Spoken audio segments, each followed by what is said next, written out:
A very good morning everyone. Welcome back to my channel. तो आज हम पढ़ेंगे प्रॉपर्टीज़ ऑफ इलेक्ट्रिक चार्ज। तो सबसे पहले हम देखेंगे फर्स्ट प्रॉपर्टी है additive nature of electric charge. Electric charge is additive, that is total charge on extended body is the algebraic sum of charge in different regions of the body. The positive and negative charges are added like real numbers. तो for example हम देखेंगे कि मान लो हमारे पास एक body है, तो उसके ऊपर चार्जेस हैं Q1, Q2, Q3, Q4 and Q5। तो हमारे पास टोटल चार्ज कैसे आएगा? तो हम इनको क्या करेंगे, हम सिंपली इनको ऐड करेंगे। Q is equal to Q1, Q2, Q3, Q4 and Q5। जैसे यहाँ पे मैं आपको दिखाता हूँ, हमारे पास एक बॉडी है, ठीक है। इसके ऊपर ये हमारे पास चार्जेस हैं, यहाँ पे Q1 है, यहाँ Q2 है, यहाँ Q3 है and so on, Q4, Q5 है। तो हम क्या करेंगे, हम सिंपली इनको ऐड करेंगे, जैसे Q1, Q2, Q3, इनकी वैल्यूज़ को हम सिंपली ऐड करेंगे, जिससे क्या होगा, हमारे पास टोटल चार्ज आ जाएगा। तो ये हमारे पास इलेक्ट्रिक चार्ज की फर्स्ट प्रॉपर्टी है, additive nature of electric charge. तो इसमें आपको पता चल गया कि हम सिंपली ऐड करते हैं जो भी हमारे पास टोटल नंबर ऑफ़ चार्जेस होंगे, तो उससे क्या होगा, हमारे पास टोटल नेट चार्ज जितना भी होगा किसी बॉडी के ऊपर वो आ जाएगा। अब आगे एक न्यूमेरिकल देखते हैं हम, जिससे है हमारे पास a system has to charges. बोलते हैं एक सिस्टम है, उसके ऊपर दो चार्जेस हैं। Q is equal to 2.5 into 10⁻⁻7 coulomb and Q2 जो है वो है -2.7 into 10⁻⁻7 coulomb, located at point A and B. मान लो हमारे पास एक बॉडी है, एक पॉइंट ए है, एक पॉइंट बी है, यहाँ पे Q1 चार्ज है, यहाँ पे Q2 चार्ज है। तो हमने क्या करना है, हमने इस बॉडी के ऊपर टोटल चार्ज निकालना है। तो हम कैसे निकालेंगे? तो हम क्या करेंगे, सिंपली उनको ऐड कर देंगे, जिससे यहाँ किया हुआ है Q is equal to Q1 and Q2। तो हमारे पास यहाँ दो चार्जेस हैं, इनकी वैल्यू हमारे पास दी गई है 2.5 into 10⁻⁻7 coulomb and -2.7 into 10⁻⁻7 coulomb. तो जब हम इनको लिखेंगे, यहाँ लिखा हमने 2.5 इंटू 10⁻⁻7 और Q2 जो है वो -2 पॉइंट है, तो यहाँ पे आएगा -2.7 इंटू 10⁻⁻7 कूलम। अब इन दोनों में 10⁻⁻7 जो है वो कॉमन है, तो हम इसको बाहर ले लेंगे और 2.5 माइनस 2.7 को ब्रैकेट में ले लेंगे। जब हम इन दोनों को माइनस करेंगे तो हमारे पास आएगा -0.2 और इंटू 10⁻⁻7 कूलम चार्ज। तो ये हमारे पास टोटल चार्ज आ जाएगा किसी बॉडी के ऊपर। उसके बाद हम देखेंगे सेकंड प्रॉपर्टी है हमारे पास कंजर्वेशन ऑफ इलेक्ट्रिक चार्ज। तो इस प्रॉपर्टी में क्या होता है, according to this law the total charge in an isolated system remains constant. तो इसमें क्या होता है कि जो टोटल चार्ज होता है वो कांस्टेंट रहता है। The charge can neither be created nor destroyed in an isolated system. Charge को हम ना ही क्रिएट कर सकते हैं, ना ही हम उसको डिस्ट्रॉय कर सकते हैं किसी भी सिस्टम में। तो इसके कहने का मतलब है कि जो टोटल इलेक्ट्रिक चार्ज होता है किसी भी सिस्टम में वो कांस्टेंट रहता है। तो ये हमारी सेकंड प्रॉपर्टी है। इसके बाद हमारे पास थर्ड प्रॉपर्टी है quantization of electric charge. Quantization of electric charge में क्या होता है कि जो भी हमारे पास चार्ज एग्जिस्ट करता है वो डिस्क्रीट पैकेट्स में एग्जिस्ट करता है रैदर देन कंटिन्यूस अमाउंट। उसको हम बोलते हैं क्वांटाइजेशन ऑफ इलेक्ट्रिक चार्ज।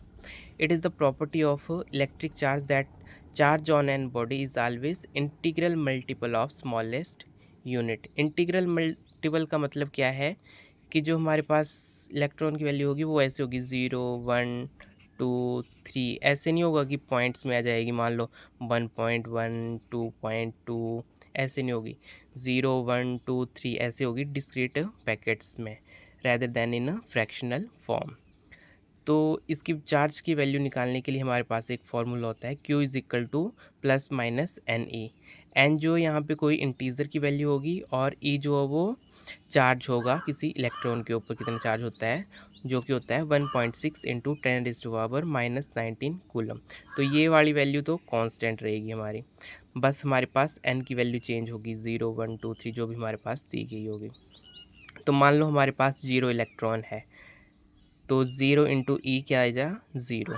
मान लो हमारे पास एक इलेक्ट्रॉन एन की वैल्यू 1 है, 1 इंटू 1.6 इंटू 10⁻⁻19, तो फाइनल आ जाएगी 1.6 इंटू 10⁻⁻ कूलम। और इसी तरह मान लो हमारे पास 2 इलेक्ट्रॉन है, तो 1.6 को हम 2 से मल्टीप्लाई करेंगे तो हमारे पास आ जाएगा 3.2 इंटू 10⁻⁻19 कूलम। आगे बोलते हैं कि ये जो इलेक्ट्रिक चार्ज होता है, क्वांटाइजेशन ऑफ इलेक्ट्रिक चार्ज, इसका कारण क्या है? Cause of quantization of electric charge, ये क्यों होता है? इसका काउज ये है कि जो इलेक्ट्रॉन्स जो ट्रांसफ़र होते हैं किसी भी बॉडी में, वो डिस्क्रीट वैल्यू में ट्रांसफ़र होते हैं, जैसे 1 2 3 एंड सो ऑन, ना कि वो किसी फ्रैक्शनल फॉर्म में ट्रांसफ़र होते हैं। मान लो कोई इलेक्ट्रॉन एक बॉडी से दूसरी बॉडी में ट्रांसफ़र हो रहा है, तो वो ऐसे होगा कि एक इलेक्ट्रॉन ट्रांसफ़र हो गया, 2 हो गए, 3 हो गए। ऐसे नहीं होगा कि 1.5 इलेक्ट्रॉन ट्रांसफ़र हो गया या आधा इलेक्ट्रॉन ट्रांसफ़र हो गया। तो इसीलिए बोलते हैं कि इसका बेसिक काउज़ यही है कि जो इलेक्ट्रॉन्स होते हैं वो डिस्क्रीट वैल्यू में, डिस्क्रीट नहीं सॉरी, पर इंटीग्रल वैल्यू में ट्रांसफ़र होते हैं, जैसे कि 0 1 2 3 ऐसे। तो क्वांटाइजेशन ऑफ चार्ज का ये बेसिक काउज़ है। अब यहाँ पे एक और न्यूमेरिकल है हमारे पास, देखेंगे हम। A liquid drop has 20 electrons. बोलते हैं एक लिक्विड ड्रॉप है, उसमें 20 इलेक्ट्रॉन्स हैं, एन जो है हमारे पास 20 है। तो हमने क्या कैलकुलेट करना है? हमने टोटल चार्ज कैलकुलेट करना है। तो हमारे पास फार्मूला है Q is equal to n e. अब एन की वैल्यू हमारे पास दी है 20 और ई की वैल्यू तो हमें पता ही है, ई की वैल्यू होती है 1.6 इंटू 10⁻⁻ कूलम। तो इससे हम Q की वैल्यू निकाल सकते हैं। तो हमने क्या करना है, इसको मल्टीप्लाई करना है 20 से, तो हमारे पास आ जाएगा 3.2 इंटू 10⁻⁻18 कूलम। और इलेक्ट्रॉन के ऊपर नेगेटिव चार्ज होता है, तो यहाँ पे हम माइनस लगा देंगे। तो ये माइनस हमारे पास कहाँ से आया? इलेक्ट्रॉन के ऊपर जो है वो नेगेटिव चार्ज होता है। तो Q की वैल्यू आ गई -3.2 इंटू 10⁻⁻18 कूलम। न्यूमेरिकल्स भी इम्पोर्टेंट है हमारे लिए यहाँ पे। अब लास्ट प्रॉपर्टी है इलेक्ट्रिक चार्ज की, invariance nature of electric charge. तो इसमें क्या बोलते हैं कि जो मैग्नीट्यूड होता है चार्ज का किसी बॉडी के ऊपर, वो does not very what ever may be the speed of the charge और द ऑब्जर्वर।